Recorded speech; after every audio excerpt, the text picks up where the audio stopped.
ಕನ್ನಡ ನಾಡು, ಇದು ಕನ್ನಡಿಗರ ನಾಡಿಮಿಡಿತ. ಓಣಂ ವಂಶಮವರ ಹೋರಾಟಕ್ಕೆ ಜಯವಾಗಲಿ, ಜಯವಾಗಲಿ.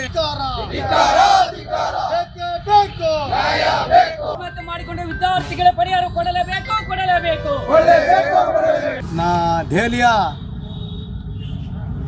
ವಾಂಗ್ಚಾನ್ ಸೋನು ವಾಂಗ್ಚಾನ್ ಅವರು ಇವತ್ತು ನೀಟ್ ಪರೀಕ್ಷೆಯಲ್ಲಿ ವಿದ್ಯಾರ್ಥಿಗಳು ಏನು ಇವತ್ತು ಅವರು ಪ್ರಶ್ನೆ ಪತ್ರಿಕೆ ಸೋರಿಕೆ ಆಗಿ ಕಾರಣದಿಂದಾಗಿ ಸುಮಾರು 21 ಜನ ಇವತ್ತು ಆತ್ಮಹತ್ಯೆ ಮಾಡ್ಕೊಂಡಿದ್ದಾರೆ.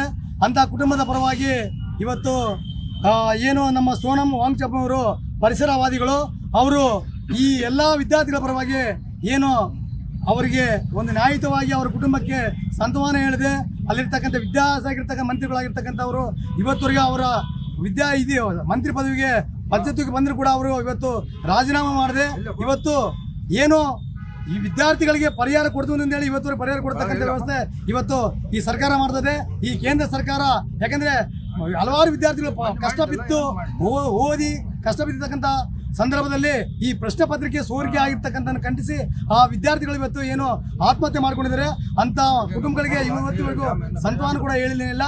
ಅದರಿಂದಾಗಿ ಈ ಪ್ರತಿಭಟನೆ, ಯಾಕಂದ್ರೆ ವಾಂಗ್ಚುನ್ ಅವರು ಇವತ್ತು ಈ ಜನರ ಪರವಾಗಿ ವಿದ್ಯಾರ್ಥಿಗಳ ಪರವಾಗಿ ಇವತ್ತು ಹೋರಾಟ ಮಾಡ್ತಾರೆ. ಆ ಹೋರಾಟಕ್ಕೆ ಅಖಿಲ ಭಾರತ ಯುವಜನ ಫೆಡರೇಷನ್, ಕರ್ನಾಟಕ ರಾಜ್ಯ ಮಂಡಳಿ ಮತ್ತು ಬಳ್ಳಾರಿ ಜಿಲ್ಲಾ ಸಮಿತಿ ಯಾವಾಗಲೂ ಹೋರಾಟ ಮಾಡ್ತಾರೆ ಅಂತ. ಸಮಗ್ರ ಸುದ್ದಿಗಳಿಗಾಗಿ ತಪ್ಪದೆ ನೋಡಿ ಕನ್ನಡ ನಾಡು ವಾಹಿನಿ. ಸಬ್ಸ್ಕ್ರೈಬ್ ಮಾಡಿಕೊಳ್ಳಲು ಕೂಡಲೇ ಪಕ್ಕದಲ್ಲಿ ಕಾಣುವ ಬೆಲ್ ಐಕಾನ್ ಕ್ಲಿಕ್ ಮಾಡಿ ನೋಟಿಫಿಕೇಶನ್ ಪಡೆಯಿರಿ.